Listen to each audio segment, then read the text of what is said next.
In this video, I'm with Sue Bell, and what we're going to do is talk about the filters that you have available to you. And within the filter keywords, it's one of the most powerful options and facilities that you have within Keywords Empire. And there's no one better to be able to explain what each of the filters does and when you'd be able to use it and why you'd want to use it. So first and foremost, welcome Sue, and thanks for doing this. Thank you, Phil. Pleasure to be here. It's really good to have you. I know you're really busy. So as you're really busy, let's start with the niche filter. And if we apply it, unfortunately with this particular one, there's not much coming up. But can you give everyone that's looking at this an idea of when they'd use the niche filter and what this algorithm that you've got is doing for them? Sure. So it's doing three really simple things. It's taking a look at the cost per click, and it's taking a look at the clicks per day, and it's taking a look at the competing pages phrase match. All right, so the very first one is CPD, clicks per day, broad, and it's looking to make sure that that's greater than 0. So in other words, making sure that there's some kind of paid traffic, right? And then the next thing is CPC, broad. So that's making sure that there's greater than 0. That's making sure there's some kind of cost per click. So now we've got cost per click and we've got paid traffic. And then the last thing is that the number of competing pages phrase match is less than 30,000.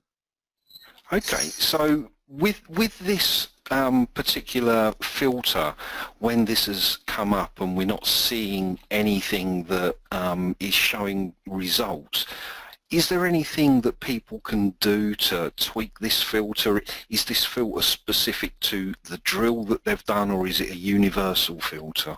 Well, if you've done a really broad drill, if all the terms that came back were really broad, you might not actually have any, quote, niches in there.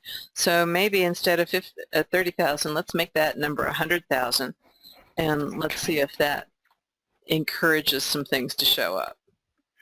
Okay, so we've changed that, and straight away we're getting something come back: best email marketing services within email marketing.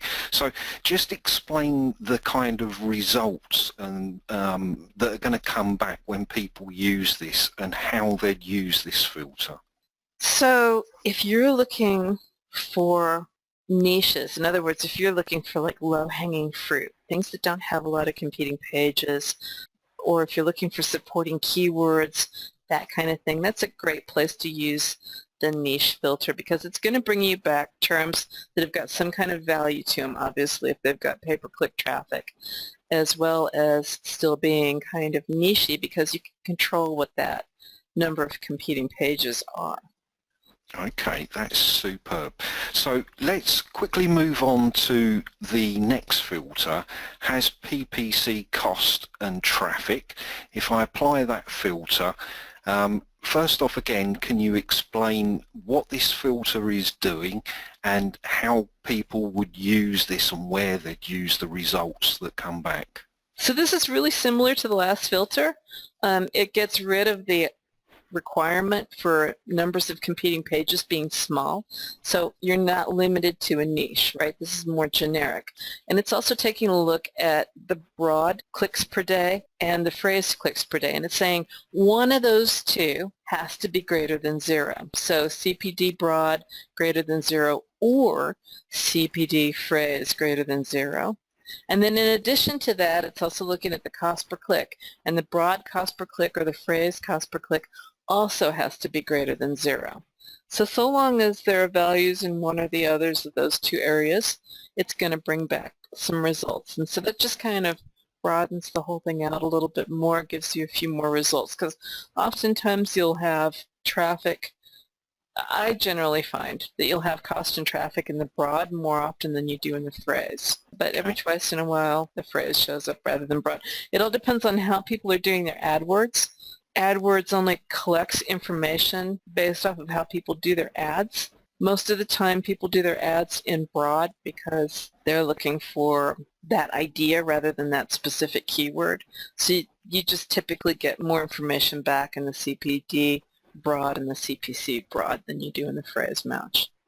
Okay, so this filter is ideal if people want to use, find keywords to use in ad campaigns on Google and other platforms. Is that right? That's true, and it's also good to just, if you're just looking for keywords that you know have got paid cost and traffic. So in other words, these are going to be keywords that are close to the buying decision. There's two kinds of keywords. There's information keywords that people use when they're first looking up an idea, and then there's keywords that people are looking for when they get really close to the buy button. And so when you've got the higher the paid cost and the more people are willing to pay for a keyword, typically that indicates the closer people are to actually making a purchase. So this is going to catch those intermediate to very end buying cycle keywords. Excellent. Okay, so let's quickly for this video just cover the has PPC cost and the PPC traffic as the next filters. So we've got has pay-per-click cost. Again, if I click the apply, there doesn't seem to be much of a change in the keywords that are displayed. Are there any major differences between has PPC cost and the previous one has PPC cost and traffic? Well, this obviously, it doesn't have the requirement for there being any traffic. So this is just if people are willing to spend money for the keyword, and if your traffic is less than 1 click per day, then this is going to catch that as well, where it would be excluded from the previous one. So this can be in particularly good if you're looking for those low traffic keywords. Your low traffic keywords with cost are either really, really niche-y, they're really specific, so they're not used a lot, or they're incredibly close to the buying cycle, and so people are willing to pay for them. So those are both really good, really great terms actually to use as supporting keywords. Okay, that's really good. And I'll just click on has pay-per-click traffic, and from what you've just said there, sort of the same is true, but this results in more traffic orientated. There won't be many changes in the lists that people will export from this, but it's more focused on traffic as opposed to cost. Is that right? That's right. And interestingly enough, there shouldn't be, hypothetically, anything that's got traffic that doesn't also have cost. But every twice in a while you end up with those keywords, and so it's interesting to just kind of look at. Yeah, and we know that we both like experimenting with the keywords. What I'm going to do is end this video here, and we'll come back with the next training video in a moment where we talk about the interesting long tails. Thanks for that, Sue. Thank you, Kevin.